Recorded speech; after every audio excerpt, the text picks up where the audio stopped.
Good morning, everyone, and welcome. Thank you for joining us on this Thursday morning for our first stakeholder meeting of the year. Spring into action. It seems very appropriate as we kind of wind down the spring as we head into the end of the year. My name is Lori Masseur. I serve as the Director for Early Learning with Read On Arizona, and really excited to be able to spotlight some of our programs and our partners today, and also to engage you all in a very hopefully robust conversation as we talk about grounding ourselves and moving from sort of theory and practice into action around the key drivers of our Arizona Literacy Plan 2030. We do have a pretty packed agenda today. And so that agenda really is going to center on some of that evidence building, some of the data tools that we will be debuting actually today that you'll hear a little bit about from at the local level. Some of that knowledge building, hearing from some of our partners, both at the district level and some of our community partners around those very innovative activities that they're doing to accelerate early literacy and school readiness in their areas. We're going to hear from our, I like to say our fearless leader, Terry Clark, in terms of movement building and what's happening in the space. And then we're going to have that discussion on those key drivers. So I'm going to go ahead and move us forward to talk about one of my favorite things, which is the data, really to kind of ground us in where are we currently at here in the space when it comes to early literacy in the state of Arizona and around some of those school readiness pieces. So jumping right on in.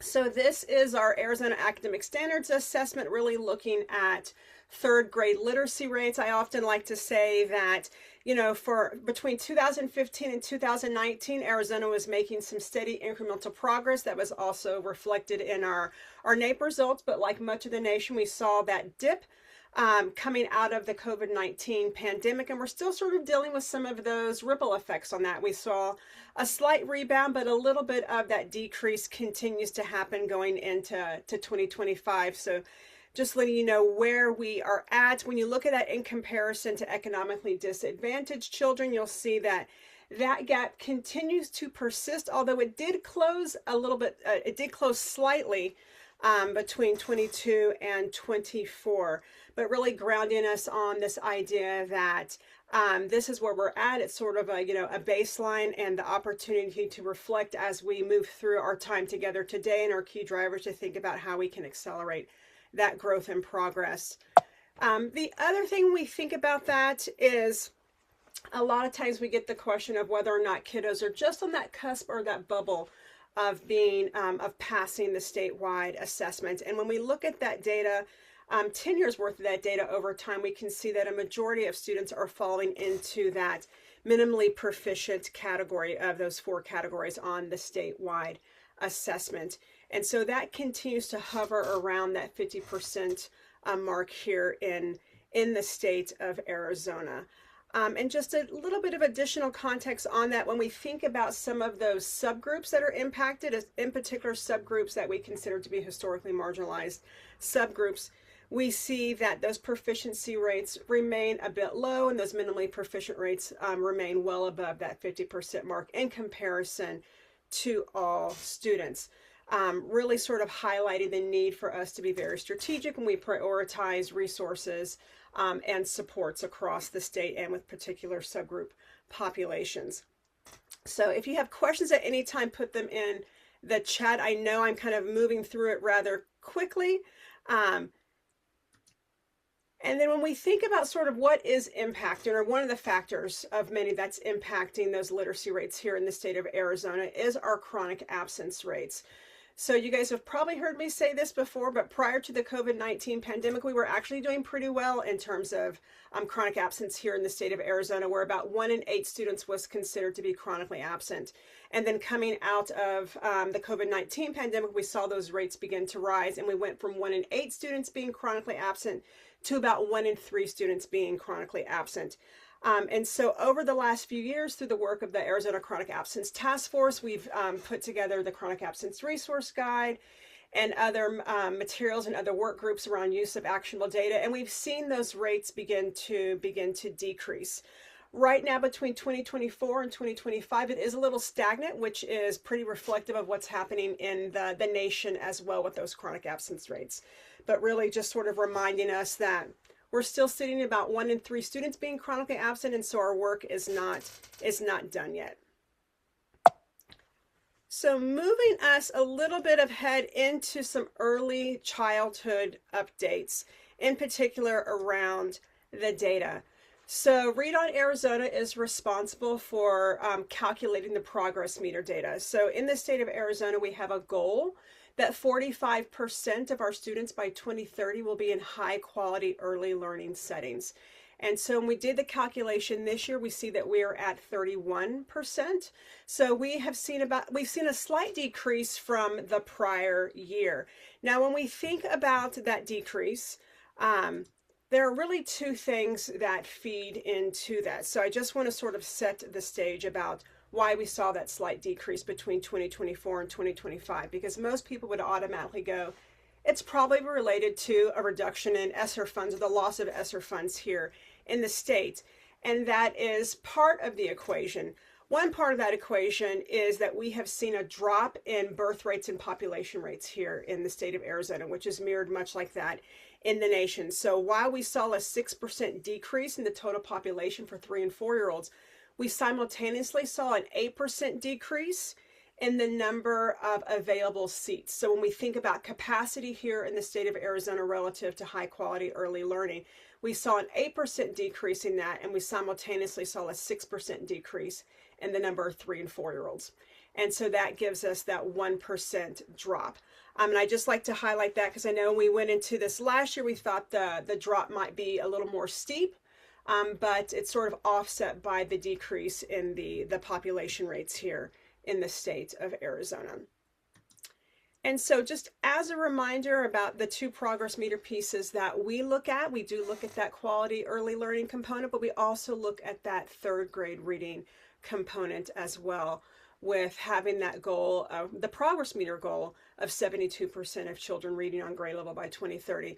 But many of you have already seen the Arizona Literacy Plan 2030. You know, our aspirational goal is that 95% of children are reading on grade level, because that's what the science tells us is possible with the right instruction and with the right interventions in place.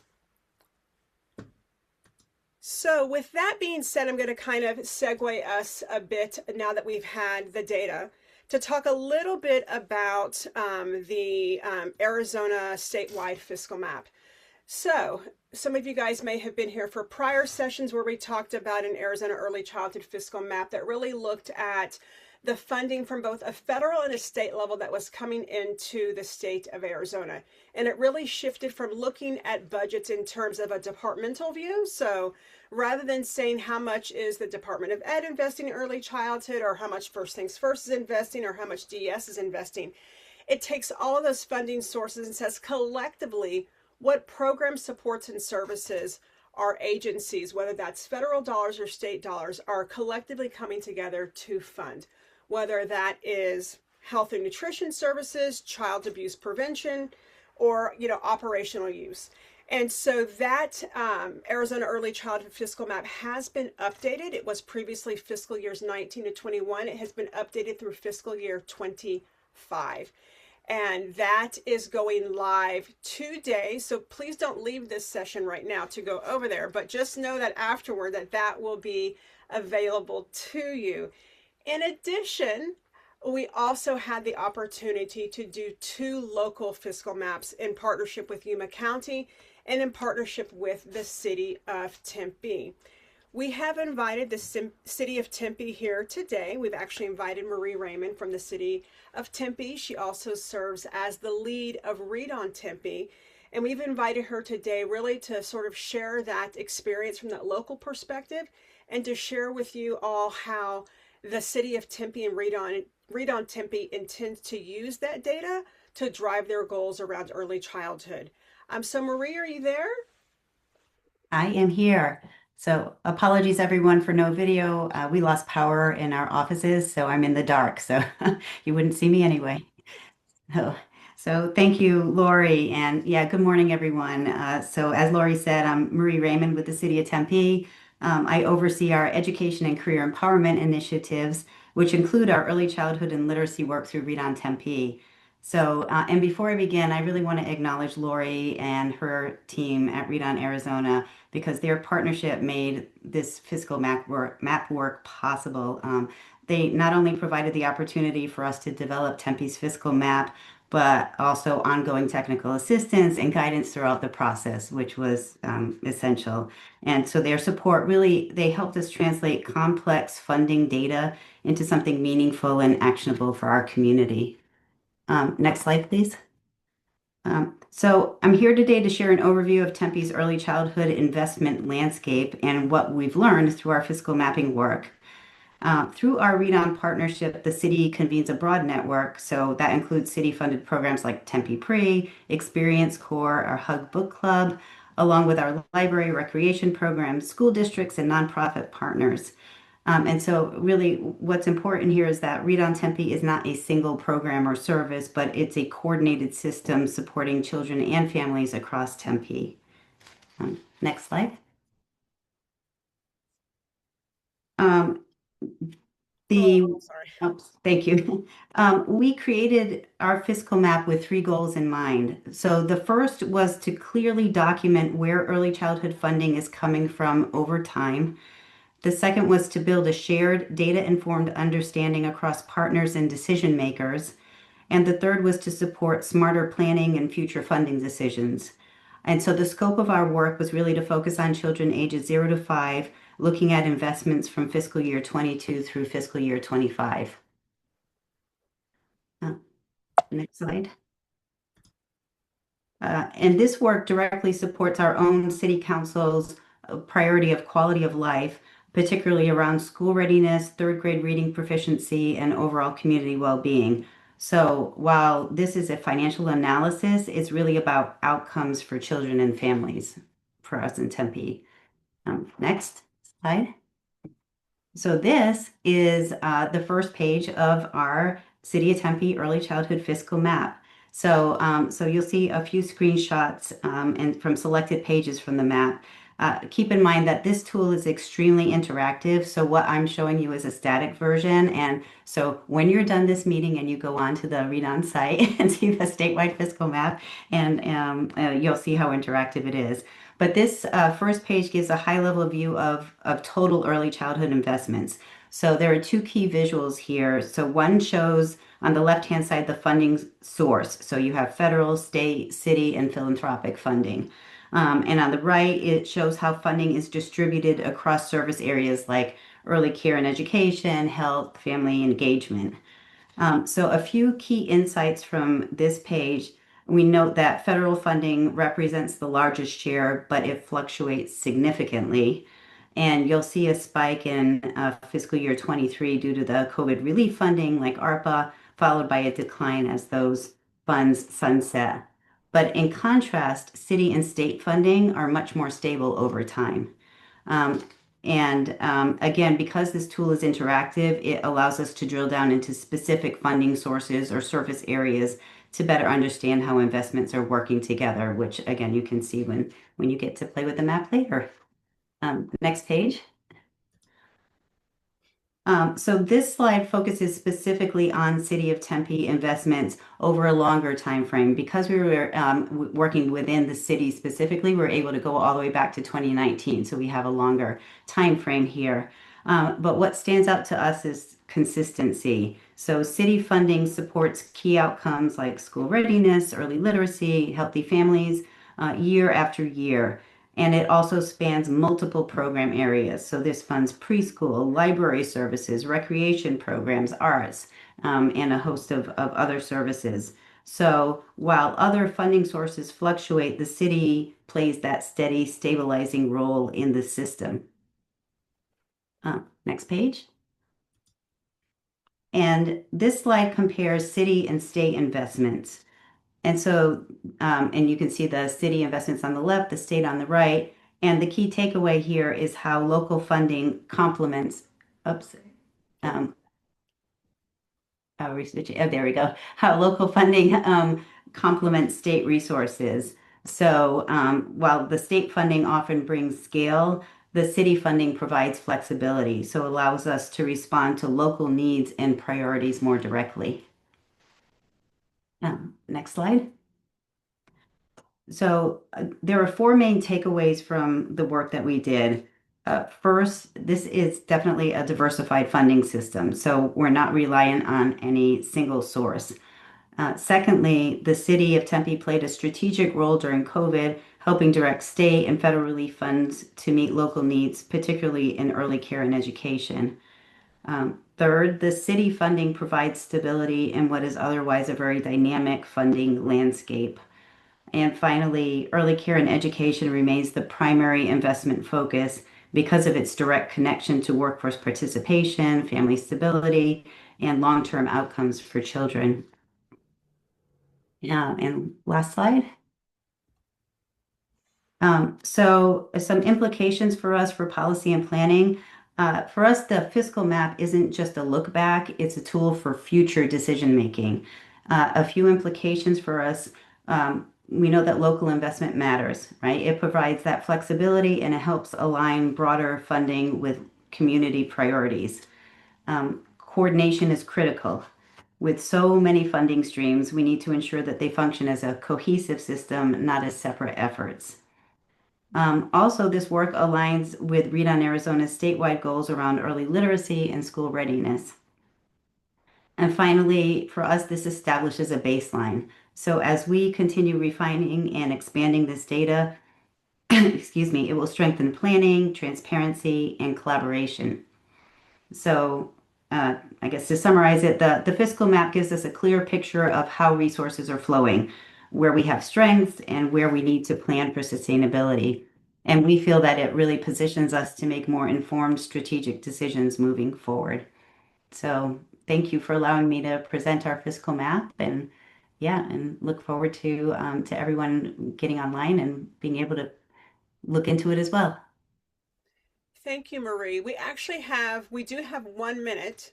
If anyone has any questions for Marie, if they want to come off mute, if you have any questions about the process or how, or further clarification on how Tempe intends to use their fiscal map moving forward.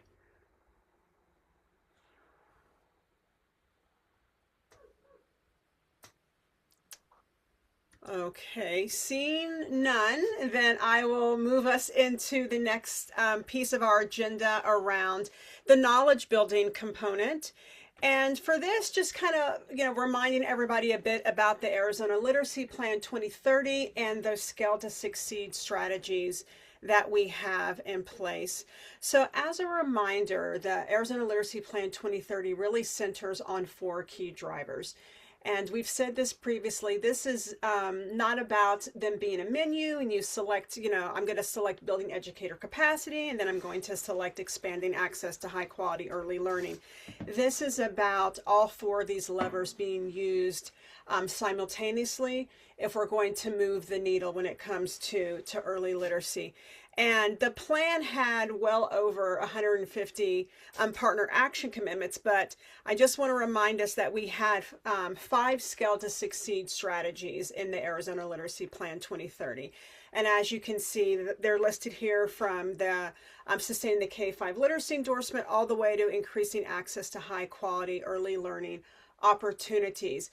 But we wanted to take, a moment to sort of update where we are at relative to each of those Scale to Succeed strategies. So when it comes to sustaining the K-5 literacy endorsement so that all of our educator preparation candidates and certificated K-5 teachers are trained by 2028, you'll see that our current target goal has increased just a little bit if you guys study those slides from the prior Arizona Literacy Plan 2030, and that's just due to fluctuation in the number of teachers that we have here in the state. And the current status has increased from about 10% to right around 12% or just under 12% for the state when it comes to the K-5 literacy endorsement. We've also seen a slight uptick in the number of P3 early literacy coaches here in the state of Arizona. We previously reported 34 coaches in that space, and currently right now we're sitting at about 36. We are hopeful that may be coming out of this current session that we will see an increase in funding allocated toward that so we can reach a additional goal of having 50 coaches in that space. And then when it comes to ensuring that K-3 schools are using high quality instruction materials by 2027, we're holding pretty steady in that space between 71 and 75% of schools. The goal here in the state of Arizona is that by next year that 100% of schools are using high quality instructional materials. And kudos to Tiana and team at the Arizona Department of Education. I know that they are the ones who review those and vet that list and keep that updated for all of our schools and districts throughout the state. The other two pieces that we have on here is reducing chronic absence to pre-pandemic levels by 2030. We are currently at 24% with a target of 13%. We're continuing to move that forward and having those robust conversations about how we use data in order to help move that needle. And then we've continued to train a number of school leaders throughout the state, not just in Maricopa County, but in the areas of Globe and in the northern part of the state, or I like to say, once we hit north of the 40, we're doing pretty good in some instances, but we've had a pretty good reach on those trainings. And then the last one is around increasing access to quality early learning for preschool age children here in the state. As we shared, we took a slight dip, but that's not due to lack of coordination and support amongst early childhood partners, many who are here on this call today who are committed to accelerating that number here within the state of Arizona. So with that being said, it's our opportunity to spotlight some of our community partners and some of our school districts and schools here in the state, and even our read-on communities who are working very strategically and intentionally in deploying innovative strategies to really maximize opportunities and accelerate literacy here in the state of Arizona. And I would like to start out by welcoming Aga Cook, who serves as the Educational Services Director for Mohave Valley Elementary School District. So some of you know that Terry and I work pretty diligently to look at trend data when it comes to early literacy here in the state, looking at those who over a period of time are moving that needle in terms of early literacy, but also decreasing the percentage of children who are minimally proficient. And about this time last year, we started noticing that Mohave Valley was really sort of popping up on our radar. And Mohave Valley is located in the western part of the state, and actually a pretty rural part of the state. And we had the opportunity to speak with Aga and Superintendent Young, who's not able to join us today, to really talk about, the trends that we were seeing. And so I'll kind of move us forward just a little bit and have Aga really sort of share the story of what's happening in Mohave Valley. I'll turn it over to you, Aga. Thank you. Good morning, everyone. Like Lori said, my name is Aga Cook, and I proudly represent Mohave Valley Elementary School District. I am very happy to be here. So thank you for this opportunity. I'm really happy to share all the great things that we do at our very rural school district. Oftentimes, when we hear about rural school districts, we hear about the things that cannot be done because the location, but we have a little bit different mindset here at Mohave Valley Elementary School District. We believe that every student is capable of achieving great things. We often ask ourselves, why not our kids? Why not us? And so with this mindset, it really helps us to bring the best resources and the best ideas and bring them to the classroom. So I wanted to highlight a few things that we do so that we can have those great academic outcomes.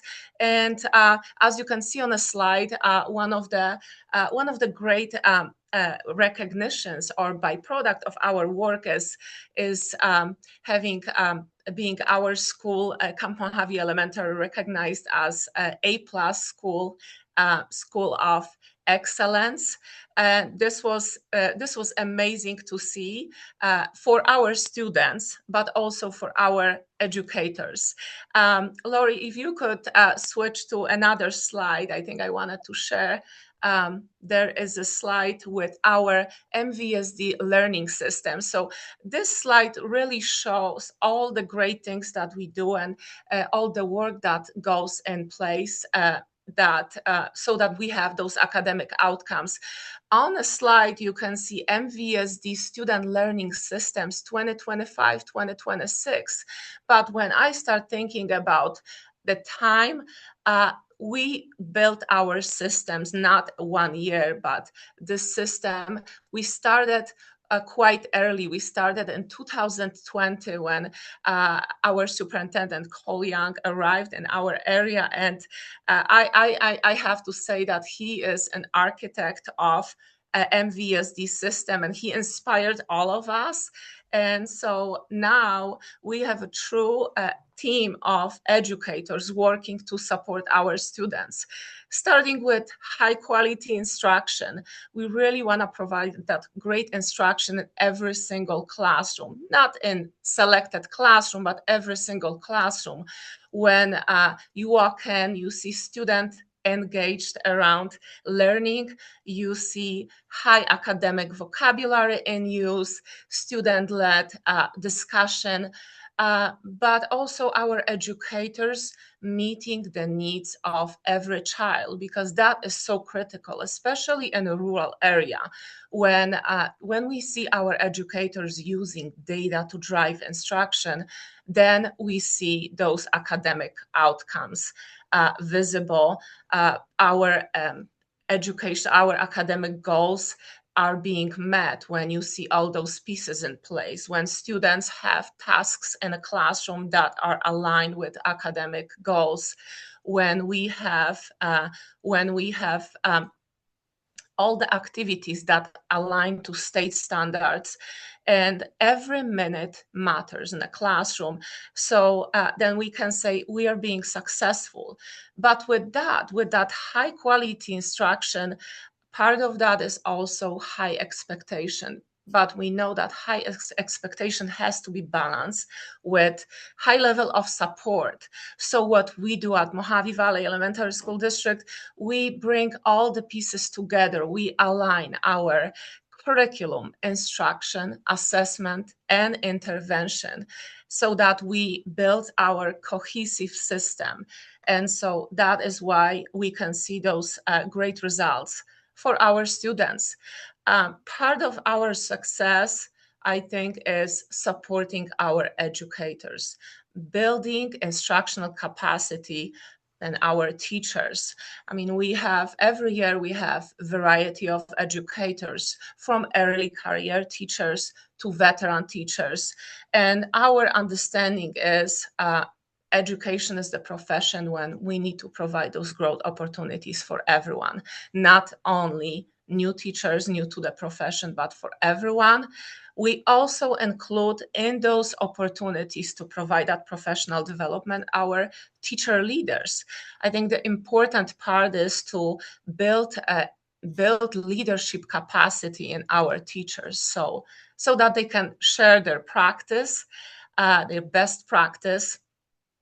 And what I wanted to say, I mean, lots of professional development opportunities from learning about our high quality curriculum resources and supporting educators there, to building knowledge around the science of reading, which is so critical, especially at the primary grades. And we have 20 educators that are nearing letters training, and they're ready to take the final assessment, and they're eager to implement the strategies in a classroom application. So it is great to see that our educators, whether they're early career educators or veteran teachers, they want to learn because they see that the value of learning just shows in a classroom and the quality of teaching that we provide for our students. Part of our success, I think, is collaborative systems, building those systems of support at every campus. We have at every campus data coach that supports teachers in analyzing data and using data to drive instruction. We have our CARC members who worked on developing our curriculum pacing guides and supporting grade level PLCs and planning grade level teams and understanding the standards, because I think this is the key, making sure that everyone understands what is included in standards, understanding those standards, and then and bringing that expertise to the classroom. We have our mentors. MVSD mentor program is growing. We continuously refining things just so we can support our educators regardless of the length with MVSD. We just want them to feel supported. We want them to be inspired and not to be afraid to bring an innovative practice in their classrooms. But I think the most of it is just alignment. When we talk about collaboration, we talk about collaboration within our PLCs, but also vertical collaboration, because we understand that our educators not only need to know what is expected in specific grade level, but what I can do to prepare our students to the next grade level. What are the essential prerequisite skills? So there are so many pieces that we put in place since 2020, and we continue refining. There's no moment that we feel, I think we accomplished everything. We continuously adjust, we collaborate, what else we can do to support and to refine our student learning system. So going back to alignment, curriculum instruction, assessment and intervention, and making sure that our students have all the tools to be successful, regardless of the zip code, very rural area. Thank you, Aga. And I know we wanted to take an opportunity really just to kind of have a conversation. And I think you've done, I see the hearts and I saw the claps that were coming through. And I think you've done just such an excellent, job. And we love the why not, our kids piece, right? Like that is like one of the things that has stuck with us. You've done an excellent job talking about the key factors that you believe are behind those literacy gains that you're seeing. Could you share a little bit about what advice you would give to another school that wants to create a more connected system of support for students? Because I know that that's one of the through lines that you were talking about. So what advice would you give to other schools or maybe even other community partners about how they could help support in this work? I think the greatest advice, the greatest piece of advice is concentrating on a system rather than isolated programs or initiatives, and continue with this, because sometimes we see school districts switch. There's one program or idea in place, and the next year something else. I think continuity is the key. I think building that support, because if educators have that support system, they feel supported, then we see great results in the classroom. And I think balancing high expectations with high level of support. And this is on both sides, on the student side, on educators side, because if we have a high expectations and there's no support, we're not going to have those great results. It has to be that balance. And I think these are the biggest things. And then also something that I didn't mention is collaboration, not only within a school system, but also bringing community. Because if community partners are aligned with what we do, if we bring parents to the table, and so the parents feel supported, then we see success. It's something that will happen. It will be a byproduct of our work. No, absolutely. And one sort of closing question before we move forward, because I think all of us could learn so much from what's happening in Mohave Valley is so just to kind of wrap us up, what are your goals for literacy growth over the next 3 to 5 years in Mohave Valley? So as far as literacy grow, we really want to decrease the number of students who are minimally proficient, and so that is the most critical piece.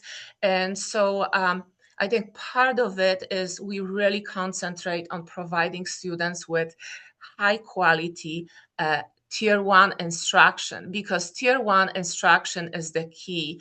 If we have that tier one instruction and just in the best shape, that every student is provided what they need, then we are on the right path.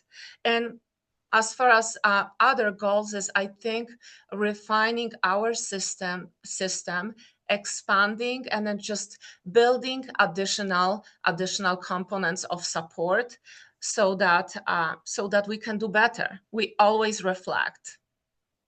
No, absolutely. Thank you so much, Aga.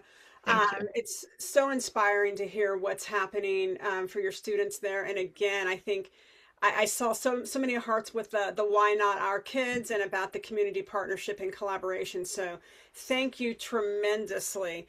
I'm going to go ahead and move us forward to our next. I think that was a perfect segue, especially with the community piece, to one of our community partners here in the state of Arizona.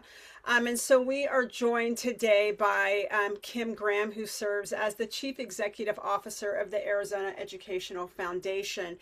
And the Arizona Educational Foundation has been doing quite a bit in the space of literacy and was recently awarded a very innovative grant in that space. And so we have invited Kim here today to share a little bit about the Arizona Educational Foundation and the work that they are spearheading relative to literacy here in the state of Arizona. So I'm going to pass it over to you, Kim. Awesome. Thank you so much. And joining me is our Senior Director of Strategy and Engagement, Danielle Gilmore, and she's going to be tag teaming with me. Um, are you able to go to the next slide, Lori? Or okay, perfect. And if you want to go ahead and go to the next one. Since we're new to this group, we thought we'd just take a second and introduce ourselves. Arizona Educational Foundation, or AEF, as most people know us by, has a mission to celebrate and support pre-K through 12th grade public schools throughout Arizona. We serve about 615,000 students, teachers, and administrators every year across almost every single school district. And if we can go to the next slide. We were founded by three notable Arizonans. Many of you probably remember Carolyn Warner, and she was the superintendent of public education when AEF was founded back in 1983 with Bill Shover and Eddie Basha helping to found us. And if we can go to the next slide, for 43 years, we have been operating numerous programs throughout the state. We currently have 13 statewide programs and initiatives in workforce, STEM, teacher and principal training, as well as literacy. So today, Danielle and I are going to be sharing a little bit about three different ways that we're helping to support literacy in Arizona in schools. So first off, if we can go to the next slide, we were fortunate to receive, I think, one of the last grants to come out of the U.S. Department of Education, because it's now officially part of the Department of Labor. But this particular grant is for a writing initiative in partnership with SRSD Online. And SRSD stands for Self-Regulated Strategy Development. So it's a writing initiative that improves writing skills through teaching self-regulation skills. And SRSD has tons of research across many decades supporting its effectiveness as a writing initiative. And so we were able to bring it to Arizona through this particular grant. So it is a 5-year grant. We're just now getting off the ground. We're in school recruitment phase, and we will receive $11.5 million for that. And I'll now toss it to Danielle to go into a few more details.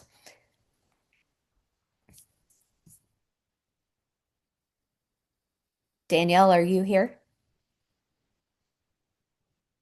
Okay. She may not be able to log on, so if we can go to the next slide, I'll just do it. So the SRSD methodology is a train the trainer model. So we'll be working with reading, literacy, or an instructional coaches, and then they will train their classroom teachers. Everything is online and self-paced. So the schools that go through this program, those teachers will have lifetime access to the course materials. And part of that is the development of a fundamental AI course model to support writing development. And if we can go to the next slide. As I mentioned before, there are over 100 studies on SRSD worldwide that span several decades that shows the quality of the model, especially to improve writing. And we won't spend a ton of time diving into that data here, but please know that we're more than happy to talk to folks offline if you want a deeper level of information around the effectiveness of SRSD. Our evaluator for the program is the American Institutes for Research. They're one of the leading evaluation firms in the nation. So we're really looking forward to seeing the data that comes out of this, especially when so much of our literacy efforts in Arizona are reading based. We're really thrilled to be able to introduce a writing component to that work. And Danielle is now back on, so she's going to pick it up from here. So if we can go to the next slide. My apologies. Zoom had perfect timing for me. Once Kim said my name, it kicked me off. But yeah, we can go to the next slide. So like Kim has shared, we are currently in the process of recruiting 5 pilot schools. We are looking at, we have a couple schools out in the Patagonia area, and then down south in southern Arizona that we're currently working on getting through the process, but we do still have spots open. And what these schools will do is they will work closely with us and then SRSD and AIR to kind of basically test it and really factor into that AI integration. But we'll start training with them over the summer. It's completely self-paced and online, so it's all cloud-based, so we're not messing with school servers or any of that fun. And then they will maintain lifetime access to any of the resources as well, but it's really designed to empower the teachers and then the individual and coaches that are on campus to really integrate and work alongside their curriculum. You can go ahead and move to the next slide. And then these are some of the benefits that they do receive. There are stipends for not only the school, but the teachers and the coaches themselves to really incentivize and build up. At AEF, we're very passionate about if we're going to ask schools to do anything or tap into educators at all, they should be compensated for their time and their effort. So we're really excited to bring that in. And then it will also include, obviously, that free professional development, the implementation materials, and that lifetime access, as well as then the access to the AI-powered tools throughout their service. Go ahead and move forward. Again, so here's really what we're looking for. For schools, we're highlighting K through 5 elementary schools. The school does not have to only exclusively serve K through 5. They can be pre-K through 12, but we will work specifically with those K through 5 classrooms. And we are flexible on the number of teachers per grade, coaching, the instructional coaches per school, and what that looks like, just depending on the school makeup. As Kim shared, we're working primarily with rural schools, and we recognize that those communities have very unique setups just to meet the needs of their communities and their students. And so we want to work alongside them as much as possible and are willing to adjust that. Go ahead and move to the next slide. And then here is the QR code. If you are part of a school that's interested or you know of a school that's interested, please feel free to share this with them. This will just collect some of that beginning information that we need from them. And then our team will be in touch to kind of go over finer details, make an individualized plan, and then hopefully move into kind of an MOU and get them on board. And then if we can go to the next slide. And Aga, I will say, we've heard from Superintendent Young. He's really excited about the initiative. So we'll be working with your all's district, hopefully. And we are recruiting 60 schools statewide for participation. So please let us know if you have district partners that may be interested. The last two programs we want to share with you are part of our AEF Shine Squad. And our Shine Squad is our volunteer engagement program where our public schools can submit needs to AEF. And then we put together a team of volunteers to go out and perform acts of service on school campuses. So the idea for Story Sprouts came about through the Shine Squad. When the school year started back in the fall, we were inundated with requests from schools who had librarian positions eliminated. And we found out quickly that those librarians provided a lot of support, especially in the science of reading through read alouds and story times and reading centers. So we put together a training. One of the things that we were hearing from principals about supporting literacy efforts in school libraries or in classrooms was that there were some groups that had volunteers going out to provide literacy support, but the volunteers were actually setting readers back because they were not properly trained. So we engaged and one of our early childhood educators and one of our past teachers of the year who was a literacy specialist to design a training for volunteers in the science of reading so that they understand the mechanics of how literacy develops and how to better support and encourage students in their reading efforts.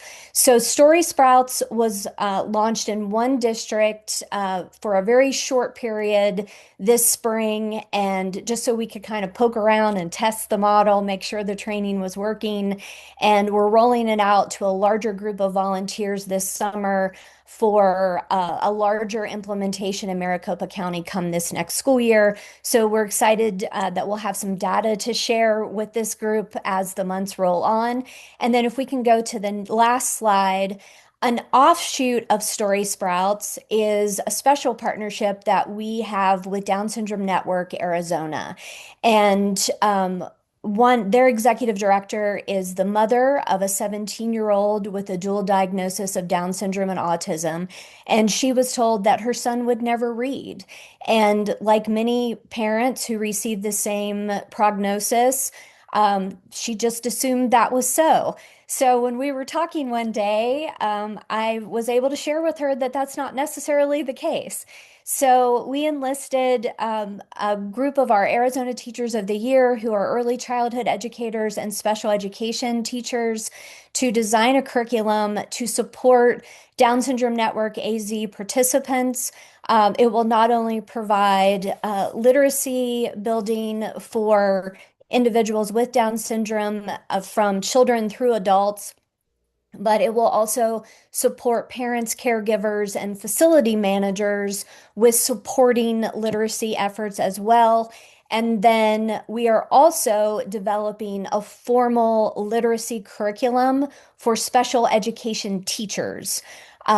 Because we have special education teachers on that panel, they can tell you that there is not a formalized curriculum to support literacy, especially for children with Down syndrome or children with dual diagnoses of with developmental delays like autism and Down syndrome. So we're excited to get this off the ground this summer, and we'll be able to share more information in the coming months. So thank you for the opportunity to share. We really appreciate it. No, thank you so much, Kim and Danielle. We appreciate you guys sharing the work that's ahead with with the grant through the Department of Education, as well as the other literacy initiatives that you all have. We do probably have 1 minute if anyone has any questions for Kim or Danielle.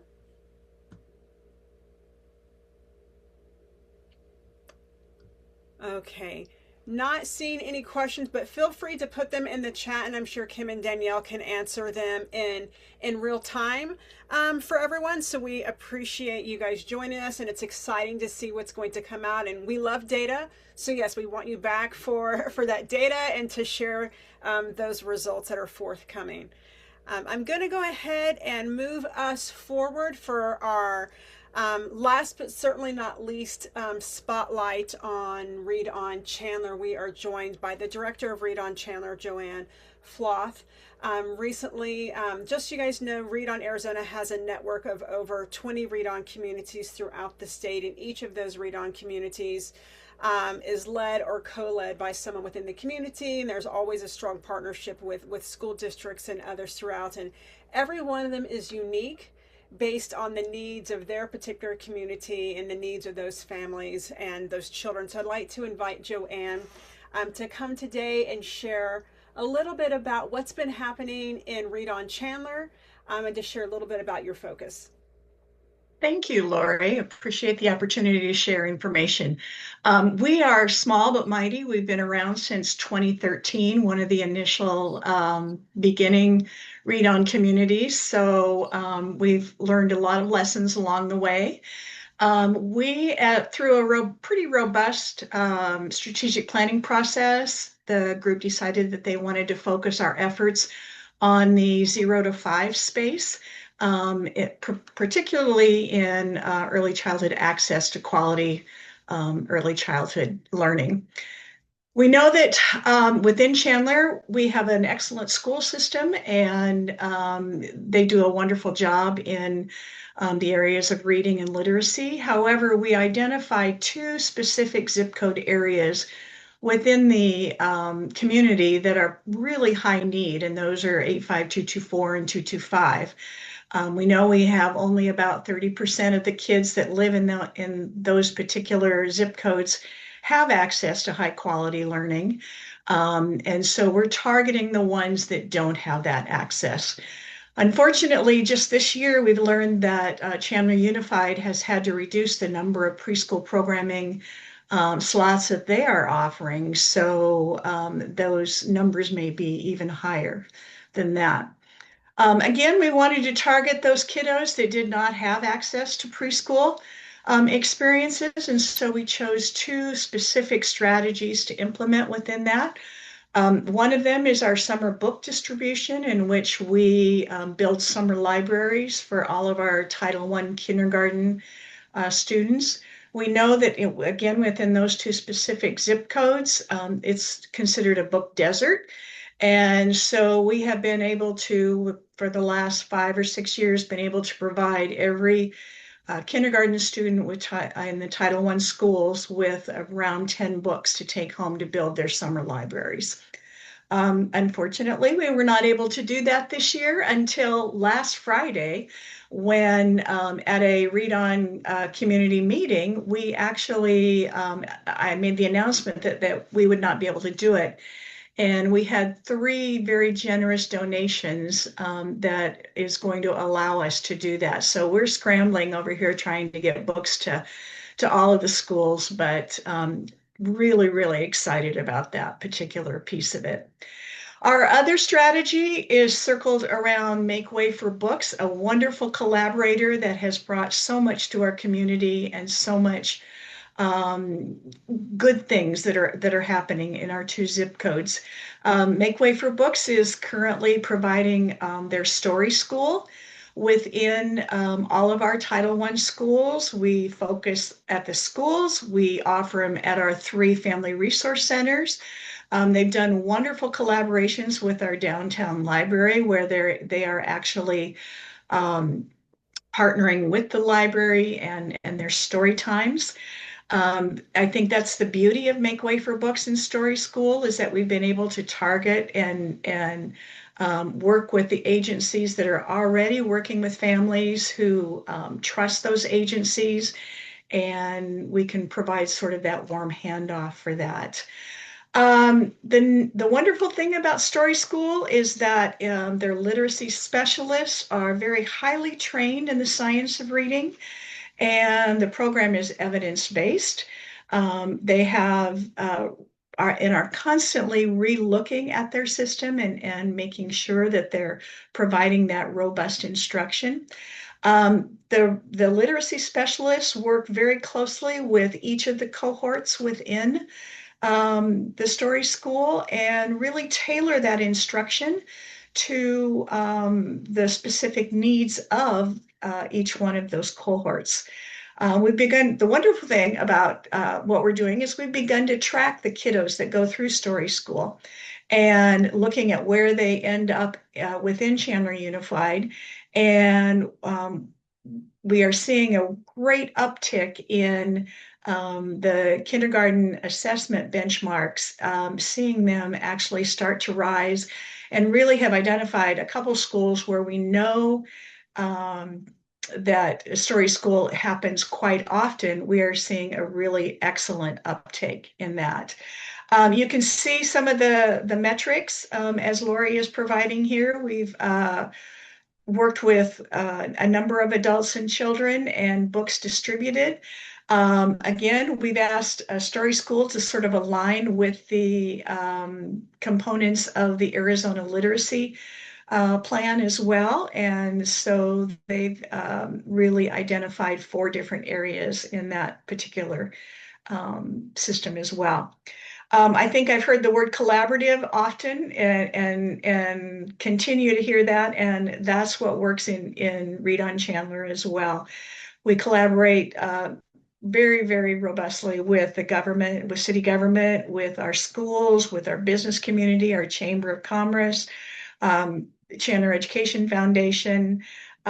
We have a wonderful collaborative system, and I think that's one of those secret sauce sort of things. So appreciate Lori and Terry's support. One of the things that we were able to do is actually be highlighted in a news story that Channel 12 did recently, where they came out. And Lori, why don't you go ahead and just show it? I think picture speaks 1,000 words here. We'll show probably a portion of it, Joanne, and I'm going to tell you guys, we'll share the link also, but Joanne was interviewed, so was Julie Fisher with Make Way for Books, and then a parent was interviewed as well. So I'll play a snippet of this for everyone. Facing a growing challenge, declining literacy rates among young students. Many children, they're already behind before they ever even step into a classroom. Yeah, but there is help. One Valley program is working to change all of that, and you can take part in it. Nohalani Graf, she's here this morning with our education impact. No, hey, they're focusing not just on the kids, but on their first teachers, which is us, their parents. And it's so critical. It sounds really simple, but it's not something that is happening in every home. Parents are now learning how to turn everyday moments into learning opportunities, and they're starting with something that is really simple, but they're turning it into a powerful tool to build stronger readers. We're talking about story time. Inside this classroom, story time looks pretty familiar. Circle time, books, getting out the wiggles in between. Head, shoulders, twist and move. But behind the fun, there's a bigger mission. Story School is a behavior change program for adults.